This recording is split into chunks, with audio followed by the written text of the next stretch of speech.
আসসালামু আলাইকুম, ওয়েলকাম সবাইকে লতার রসইতে। আজকে আপনাদের সাথে শেয়ার করব ভীষণ মজার মোমো রেসিপি। একদম ঘরেই কিভাবে পারফেক্ট রেস্টুরেন্টের মতো একটা মোমো তৈরি করতে পারবেন, সেই রেসিপিটাই আজকে আপনাদেরকে তৈরি করে দেখাবো। আর যারা আমার মতো একটু আনাড়ি আছেন, মোমোর প্যাচ দিতে পারেন না, তাদের জন্য কিন্তু আমার ভিডিওটা আজকে ভীষণ উপকারে আসবে।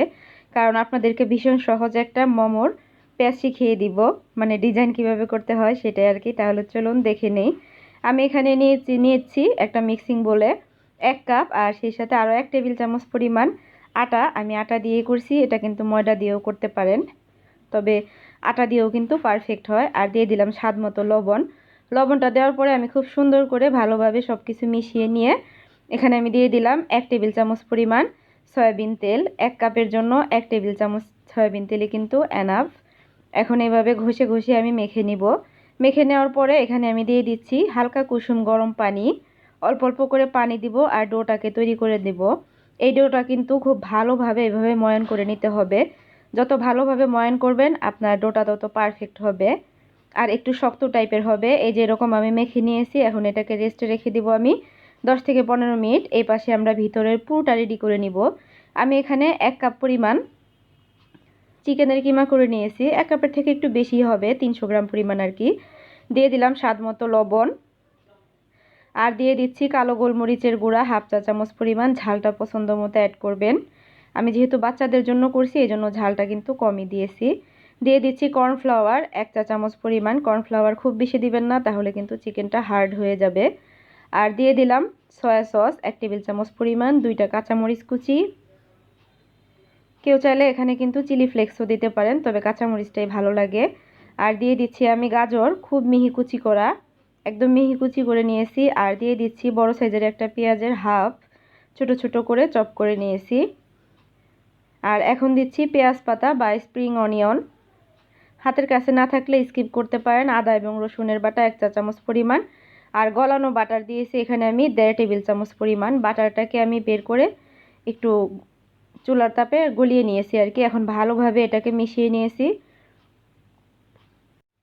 এখন আমরা মোমো তৈরি করে নিব। এরকম ছোট সাইজের আমি গোল করে রুটি বেলে নিয়েছি, তার মধ্যে আমি দিয়ে দিলাম সেই তৈরি করে রাখা পুরটা। এখন আমি এটাকে চেষ্টা করব মোমোর একটা শেপ দিতে। আমি যদিও আনারি, অতটা পারফেক্ট না মোমো তৈরিতে, তবে চেষ্টা করি ঘরে তৈরি করে বাচ্চাদের খাওয়াতে। এটা একদম স্বাস্থ্যকর হয়। আর ঘরে তৈরি করলে কিন্তু চিকেনের পুরটাও অনেক বেশি পরিমাণে দেওয়া যায়। আপনারা ভিডিওটা দেখলেই কিন্তু বুঝতে পারবেন আমি কিভাবে পেঁয়াজটা দিচ্ছি। প্রথমে 2 পাশ থেকে তুলে পুলি পিঠার মতো আটকে এই যে এইভাবে জাস্ট টান দিয়ে নিয়ে অপর পাশটা লাগিয়ে দিতে হবে। খুবই সহজ, একটু দেখলেই কিন্তু বোঝা যায়। এর চাইতেও সুপার সহজ একটা ভাজ আপনাদেরকে আজকে দেখিয়ে দিব। আসলে ডিজাইন কিন্তু বলে বোঝানো যায় না, দেখে নিতে হয়। এই যে একটা মোমো কিন্তু রেডি। আপনারা চাইলে এর চাইতে বড় বা ছোট করে বানাতে পারেন। এখন আমি আরেকটু আটার খামির নিয়ে এভাবে একটু বেলে নিয়েছি। একটু লম্বালম্বি করে বেলে নিব। আমরা সিঙ্গারা তৈরি করতে যেরকম একটু লম্বালম্বি করে বেলি, এই যে এরকম বেলে নেওয়ার পরে মাঝখান দিয়ে কেটে নিলাম। আর এই রুটিটা কিন্তু একদম যতটা পাতলা করতে পারেন ততটা পাতলা করে বেলে নিতে হবে। এখন আমি এই যে হাফ যে পার্টটা আছে এভাবে লম্বালম্বি করে চিকেনের পুরোটা দিয়ে অপর পাশ থেকে আটকে দিলাম। আর উপরে একটু জায়গা কিন্তু খালি রাখবেন। এইভাবে জাস্ট আপনি মুড়িয়ে নেবেন, তাহলেই কিন্তু খুবই সুন্দর একটা ফ্লাওয়ার শেপ হয়ে যাবে। এই যে দেখতেই পারছেন, এর চাইতে সহজ আর কিন্তু মোমোর কোনো শেপ হয় না আমার মনে হয়। এই যে আমি আরও একটা বানিয়ে দেখাচ্ছি। তো একইভাবে আমি সবগুলি মোমো বানিয়ে নিয়েছি। আমি 2টা ডিজাইনই করে নিয়েছি। চাইলে এভাবে কিন্তু ডিপ ফ্রিজে রেখে দিতে পারেন। যখন শক্ত হয়ে যাবে তখন বের করে জিপলক ব্যাগে কিংবা এয়ারটাইট বক্সে সংরক্ষণ করতে পারেন। যখন ইচ্ছা বের করে জাস্ট স্টিম করে নেবেন। আমি মোমোগুলিকে রাইস কুকারে স্টিম করব, এই জন্য রাইস কুকারের এরকম একটা স্টিমার নিয়ে একটু তেল ব্রাশ করে নিলাম।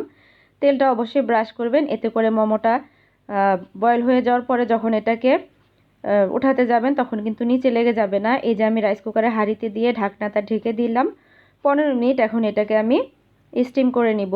এই যে 15 মিনিট পরে দেখতেই পারছেন মাশাআল্লাহ করে কিন্তু একদম পারফেক্টলি হয়ে গিয়েছে। যেহেতু চিকেনটা কিমা করা, আর চিকেন হতে কিন্তু বেশি সময় লাগে না। সার্ভ করে দিয়েছি ভীষণ মজার মোমো রেসিপি। এটা কিন্তু একদম পারফেক্ট, রেস্টুরেন্টের চাইতেও মজার হয়। ঘরে তৈরি জিনিস সবসময় মজার হয়ে থাকে। যদিও আনাড়ি হাতে তৈরি করা ডিজাইনটা ততটা ভালো হয়নি, আমি হয়তো বা পারফেক্ট পারিনি, তবে চেষ্টা করেছি আপনাদের সাথে সকল রকম টিপস সহ শেয়ার করতে। রেসিপি ভালো লাগলে পেজটাকে ফলো দিয়ে দিবেন আর চ্যানেলটাকে সাবস্ক্রাইব করে নেবেন। আর সেই সাথে যদি একটু বেশি ভালো লাগে অবশ্যই ফ্রেন্ডস অ্যান্ড ফ্যামিলির সাথে শেয়ার করে দিবেন। যারা অলরেডি কাজটা করেছেন সবাইকে অসংখ্য ধন্যবাদ। আর ভিতরের অংশটা তো দেখতেই পারছেন, এটা কিন্তু অনেকটা বেশি জুসি ছিল আর একদম পারফেক্টলি কিন্তু চিকেনটা বয়েলও হয়েছে, দেখেই নিশ্চয়ই বুঝতে পারছেন। আমি একটু টমেটো সসের সাথে সার্ভ করেছি, যেহেতু হাতে সময় কম ছিল এই জন্য ডিপিং সস আসলে তৈরি করতে পারিনি। সবাই ভালো থাকবেন, আল্লাহ হাফেজ।